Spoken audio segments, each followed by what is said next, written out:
Hey guys, and thanks for joining me today. Okay, so I know I just did a live yesterday and I said probably once a week, but I wanted to do something, I wanted to do another live and show you guys if you're just starting out editing and taking photos or, whatever.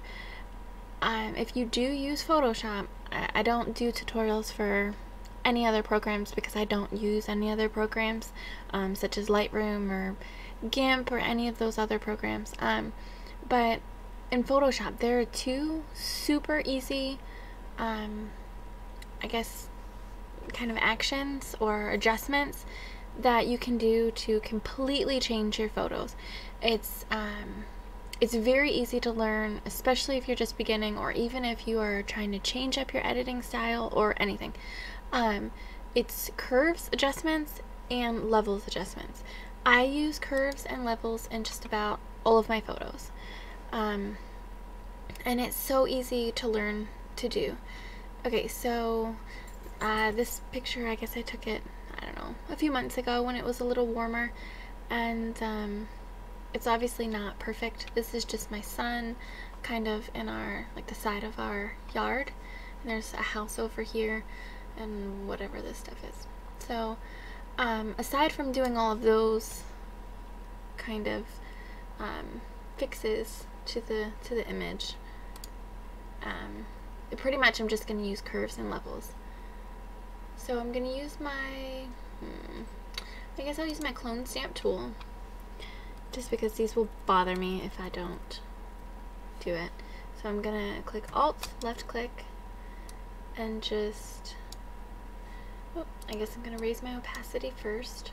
Alt, left click, and just paint this away.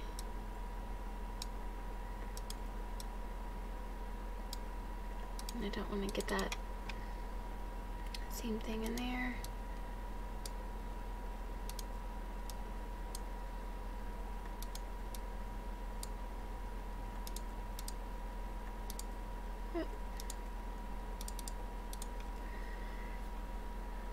Okay, so that looks better to me.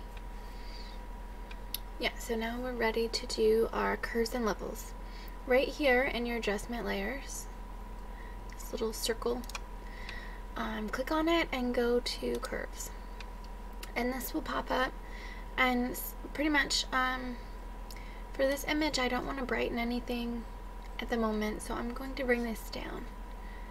Now this also depends on your editing style. You'll have to play around with it, but I typically like my edits darker. I love a dark background and a brightened subject, and that's I don't usually do a lot of light and airy kind of photos unless I'm doing like the lifestyle one from yesterday. Okay, so I dragged this down, my RGB, and now I have my white adjustment layer right here, my layer mask.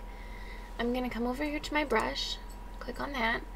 Up here to the arrow, I want to make sure it's a soft round brush, and I want 100% opacity and 100% flow. So if our adjustment layer is white, then we will need a black brush.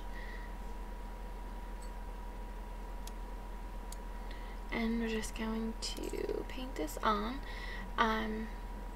being super careful not to go outside of our subject or of what we want to paint off, because then we'll end up with a halo.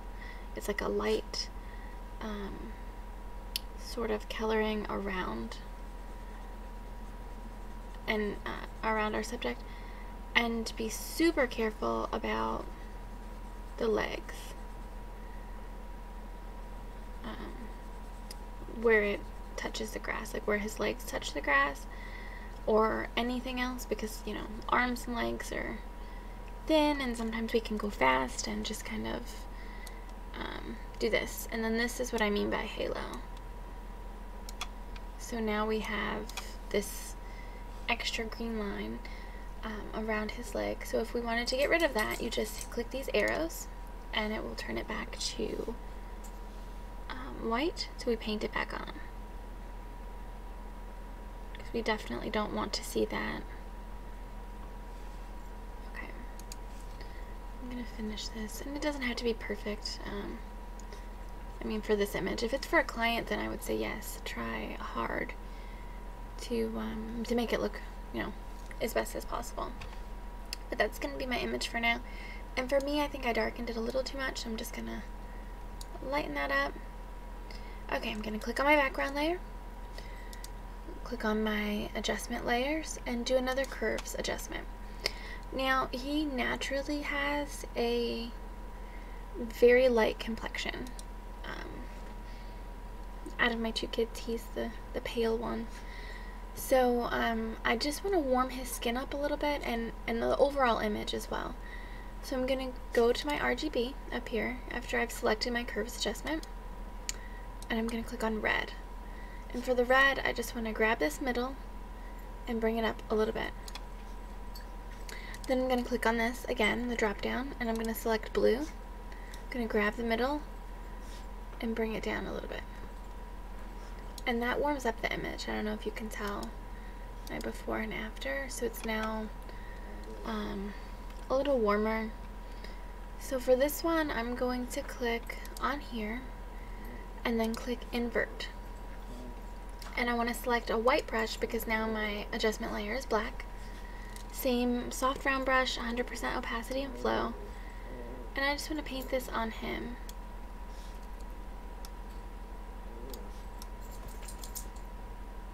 Anywhere his skin is, I just want to give it a little bit of warmth, and as well as his hair. Okay, so for me that looks pretty good.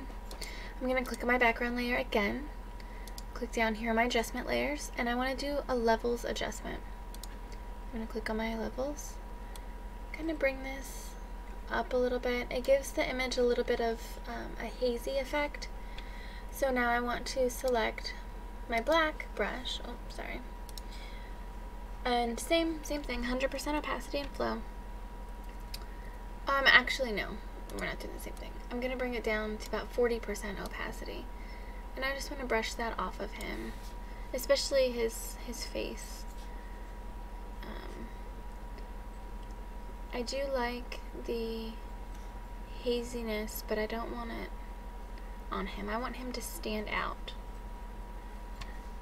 Okay, so there's our before and after. It just gives the image a little bit more light. I'm going to click on my background layer again and do another levels adjustment. This time I'm going to drop down my box, my RGB, and I want to bump up my reds a little bit. That's about 5. I'm going to click my drop down box and select blue. And I just want to play around with this. Actually, I want to drag the white side down. Gives it a little bit more color.